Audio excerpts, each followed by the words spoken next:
তারপরে এই ধরনের নারিকেলও হয়তোবা অনেকে এর আগে দেখেননি। আরও অনেকগুলো ফল রয়েছে, যেমন এটাকে বাংলাদেশে চাম্প ফল বলা হয়ে থাকে, ব্যতিক্রম ধরনের একটা কাঁঠাল। তারপরে এটা একটা চেরি, ভিন্ন জাতের একটা চেরি, বিশাল বড় সাইজের, বড়ইর মতো হয়ে আছে। তারপরে এই ফলটার নাম হচ্ছে সান্তল ফ্রুট, খুবই ব্যতিক্রম ধরনের। এরপরে এটা হচ্ছে হানিবেরি, খুব সুন্দর দেখতে এই ফলটা। তারপরে এটা তো সবার পরিচিত একটা ফল, বেল ফল।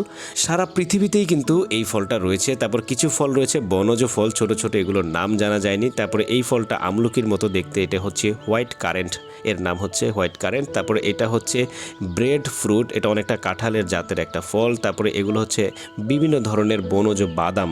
তারপরে এরকম আরও অনেকগুলো ফল রয়েছে ছোটোখাটো, যেগুলোর নাম আমরা জানতে পারিনি, তাই আপনাদেরকেও বলতে পারিনি। যাই হোক, ব্যতিক্রম ধরনের অনেকগুলো ফল আপনাদের দেখানোর চেষ্টা করেছি। কেমন লাগলো জানি না, কমেন্ট করে অবশ্যই আপনাদের মতামত জানাবেন। আর যদি ভিডিওটি ভালো লাগে অবশ্যই লাইক করে দিবেন, চ্যানেলে নতুন হলে সাবস্ক্রাইব করে পাশেই থাকবেন। ধন্যবাদ, সবাই ভালো থাকুন, সুস্থ থাকুন।